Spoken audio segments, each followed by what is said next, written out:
radical woke mind virus wants to get Jesus out of our kids' lives. God damn it. Yeehaw. Do not worry, the podcast. And finally, we actually forgot this segment. This was just some stuff that I wanted to highlight about the U.S. Speaking of the ICC court case and Amal, here are some tweets from American congressmen or senators, politicians, both Republicans and Democrats, rejecting the ICC investigations into the Israeli war crimes. This is John Fetterman, by the way, a Democrat who recently had a stroke, by the way. So he's not all there. Let's just say that. Here's what he had to say. Pope Francis calls for a genocide investigation in Gaza, and John Fetterman says, I reject the accusation and investigation in the strongest terms. Okay, you Zionist fuck. Here we have Senator John Thune, who I think is a Republican. He says, if the ICC and its prosecutor do not reverse their outrageous and unlawful actions to pursue arrest warrants against Israeli officials, the Senate should immediately pass sanctions legislation, as the House has already done on a bipartisan basis. If Majority Leader Schumer does not act, the Senate Republican majority will stand with our key ally Israel and make this and other supportive legislation a top priority in the next Congress. So instead of working to lower prices for Americans or provide housing for Americans without housing or provide financial support for people without who need money, they want to make sure that we don't arrest Israeli officials for war crimes. Great! Here is Senator Susan Collins, who quote tweets Senator John and says, I agree with Senator John Thune. The ICC must abandon its unlawful pursuit of arrest warrants against Israeli officials. If it fails to do so, the Senate should immediately consider the bipartisan legislation passed by the House to sanction the ICC. The U.S. stands with Israel. And notice all these tweets are coming out at the same time because they probably got an email from AIPAC, the lobby that funds all these motherfuckers, like, hey, it's time to voice your support for Israel. Make sure to send out a tweet. Here are the talking points that you need to hit. Like fucking clockwork. And here's Senator Lindsey Graham, dumbest motherfucker alive, also quote tweets Senator Thune and says, well done, Senator Thune. The ICC's actions against Israel have been outrageous, and an independent review into the prosecutor's actions is more than called for.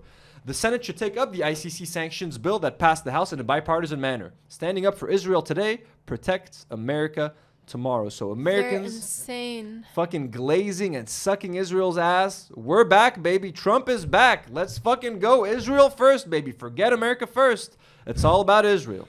Here is a video of Trump talking about wanting to kick out anyone who supports Palestine from American universities. And here's what I will do to defeat anti-Semitism and defend our Jewish citizens in America.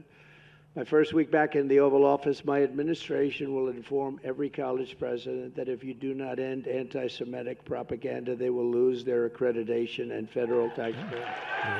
Ethan Klein's happy about that, huh? Ethan's rejoicing. What the fuck? You can't criticize anything anymore, bro. Truth is, you don't have to do much after that. When you do that, it's going to work miracles. Please sit down.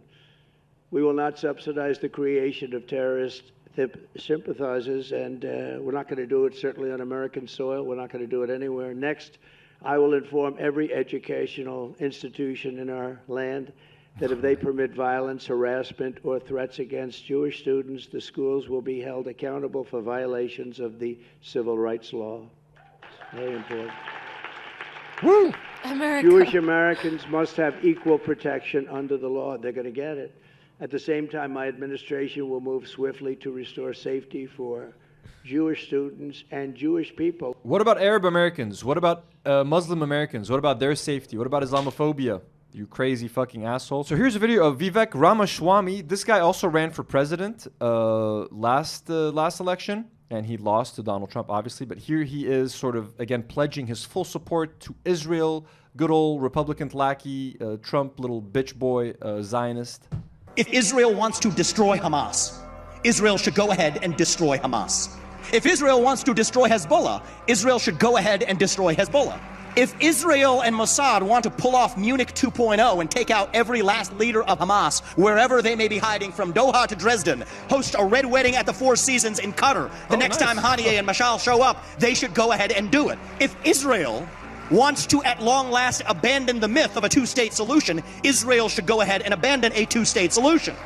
The rest of the Arab world can absorb Palestinians just as the Jews absorbed their people out of 22 countries they were kicked out of since 1948. I would love nothing more than for the IDF to put the heads of the top 100 Hamas leaders on stakes and line them up on the Israel-Gaza border as a sign that October 7, 2023 will never happen again. That is Israel's decision to make, not ours. That is what David Ben-Gurion would tell Israel to do. That is what George Washington would tell the United States to do. This man What strikes the me fuck? as a sad Indian man, refugee, who was trying so hard to assimilate and to be part of like kiss ass. the American conversation. Like he wants to seem like the farthest thing from a refugee, from like an Indian. He's like, I want to be like the craziest fucking white man Republican, and he just fucking spews the most fucking unhinged shit so that he feels like he belongs. You know what I mean? Don't look at me as the Indian guy. Look at me as this fucking crazy war hawk who's like, fuck yeah, Israel, let's fucking go, baby. USA! So here's a tweet by Superintendent Ryan Walters, who is a superintendent in Oklahoma classrooms, announcing that the Bible is coming back to the classroom in America now that Trump is president. I'm excited to announce today that Oklahoma is the first state to bring the Bible back to the classroom. Yeehaw! Today we purchased over 500 Bibles that will be in the AP government classrooms across the state. Bible just like this. Good old Bible. We have the Bible, the Constitution, the Declaration of Independence, the Bill of Rights. These are foundational documents in our nation's history. Our kids have to understand the role the Bible played in influencing American history. It's very clear that the radical left has driven the Bible out of the classroom, which leads to a lack of understanding of American history.